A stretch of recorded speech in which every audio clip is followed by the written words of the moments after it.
امانتوں میں بہت حکم ہے بھائی. دیکھو نبی صلی اللہ علیہ وسلم کے پاس ایک سیکنڈ میرے بھائی, ایک صحابی آئے, مسلمان ہوئے, جس قوم سے تھے اس سے جنگ ہو رہی تھی, تو جنگ سے پہلے وہ آ کے مسلمان ہو گئے. ان کے پاس بکریوں کا پورا ریوڑ تھا, تو انہوں نے کہا میں اسلام لانے کے بعد کیا کروں؟ آپ نے کہا یہ ریوڑ میں جس کی بکریاں پہلے جا کے واپس کرو.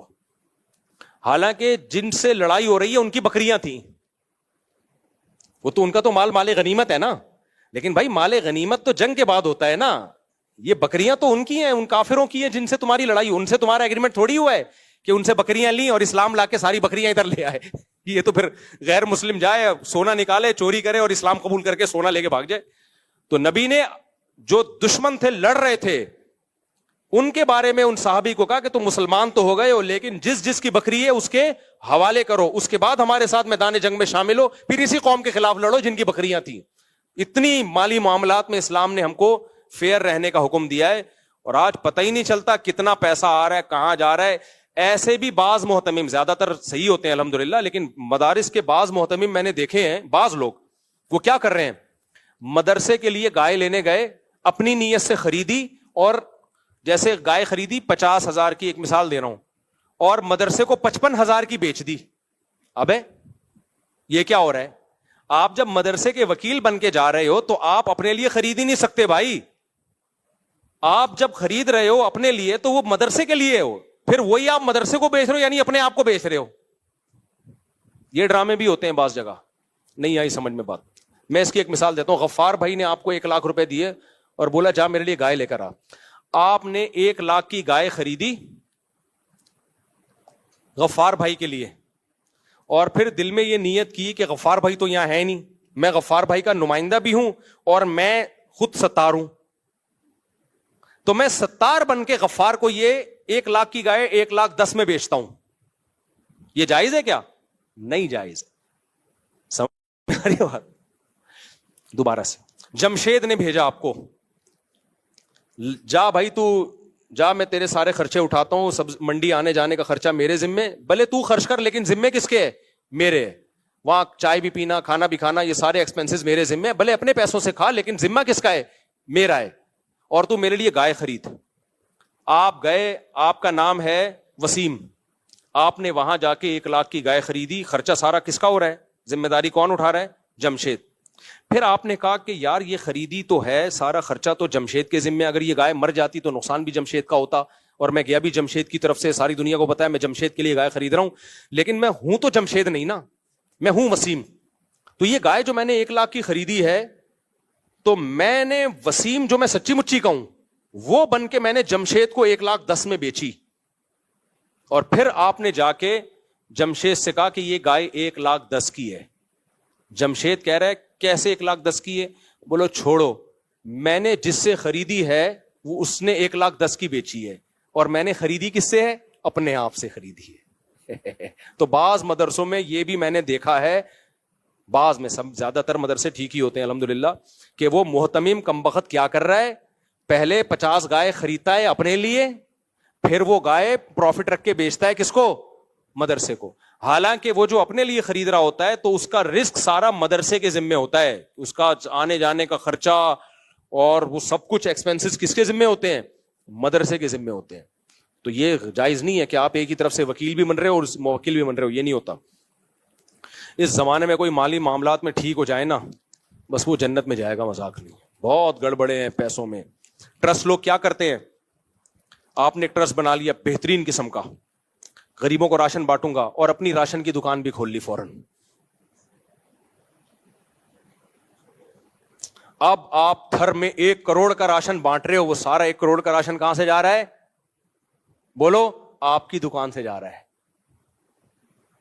ایک صاحب نے ایسا کیا, میں نے کہا میرے بھائی یہ 1 کروڑ کا راشن آپ ہی کی دکان سے جا رہا ہے, یہ تو آپ کا بزنس چمک رہا ہے. تو کہتے ہیں اس میں غریب کا نقصان کیا ہے, میں سستا دے رہا ہوں.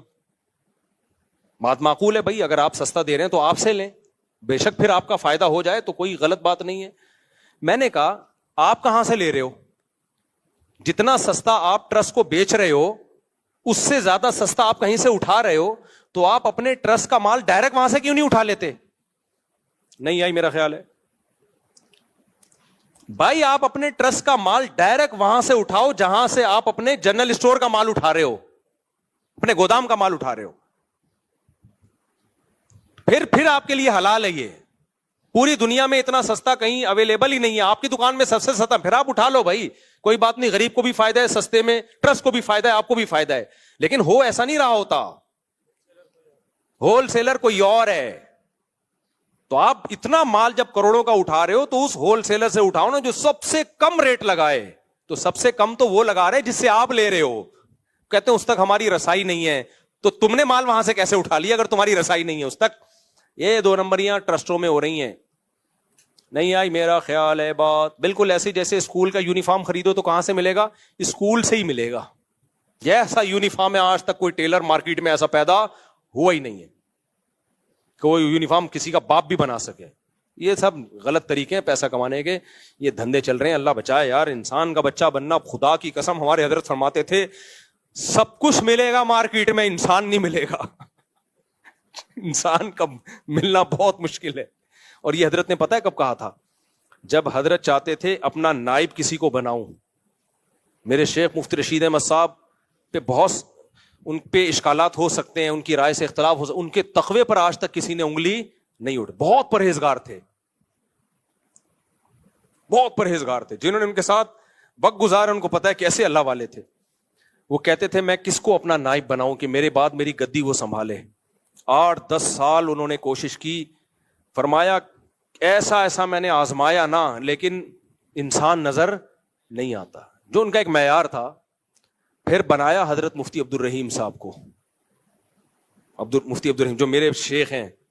تبھی میں کہتا ہوں مفتی عبد الرحیم صاحب پہ جب اعتراضات کیا کرو نا, تو جو دور ہے وہ تو اعتراض کرے گا ان کے اوپر.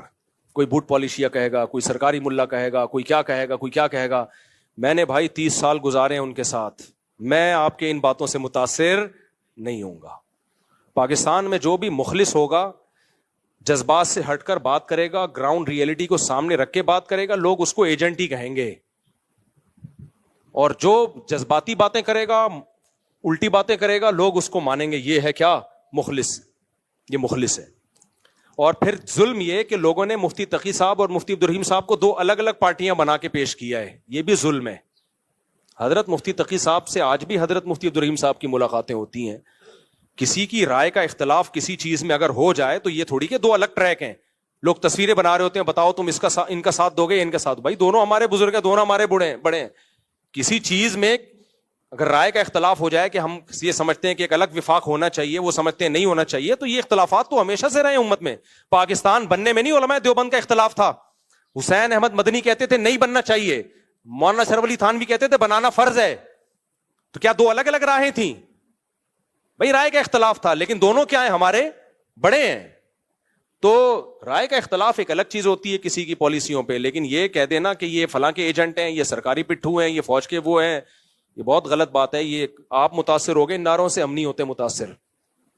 مفتی رشید احمد صاحب کہتے ہیں میں نے اتنا کسی کو آزمایا نہیں ہے جتنا مفتی عبد الرحیم کو میں نے آزمایا ہے. چیک کیا ہے کہ ان میں دنیا کی محبت, شہرت کی محبت تو نہیں ہے. اس آزمانے کے بعد صرف خلافت نہیں دی, نیابت دی ہے کہ میرے بعد میری گدی کون سنبھالے گا.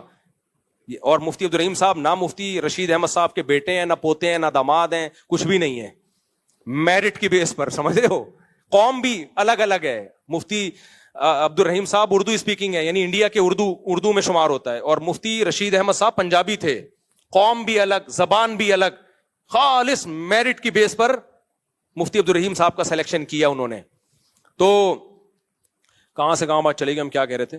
تو انسان کا تلاش کرنا بہت مشکل, معاملات میں کلیئر ہو اور ہر چیز میں کلیئر ہو.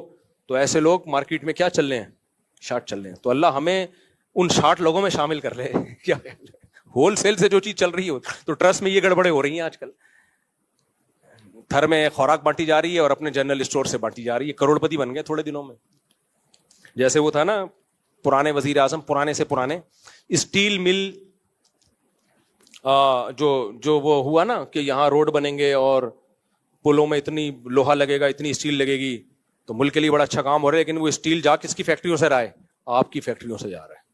وہ اوپن مارکیٹ سے نہیں ہے, وہ آپ کی دکان سے ہی جائے گا. یہ ایسے ہی ہے جیسے میں غریبوں کو روزہ افطار کرواؤں اور بولوں شربت کس کی دکان سے جائے گا؟ میری دکان سے. تو افطار کرانے میں تو فری میں نہیں پڑا, وہ اس افطار کی وجہ سے جو ہم نے کما لیا وہ اور اس کی جو پبلسٹی ہو گئی وہ الگ ہے. مارکیٹ میں کیا چل رہا ہے؟ یہ چل رہا ہے. تو آپ بزنس کرو 100 دفعہ کرو, لیکن اس پہ اجتماعی قربانی کا لیبل نہ لگاؤ. بزنس جیسے میں نے جب بزنس کیا تھا نا قربانی کا, تو میں نے بتا کہ بزنس ہے بھائی, یہ بزنس ہے, اس میں اتنے کا حصہ آپ کو کتنے کا بھی پڑا, ہم اتنے کا بیچیں گے, جو پروفٹ ہوگا ہمارا ہے.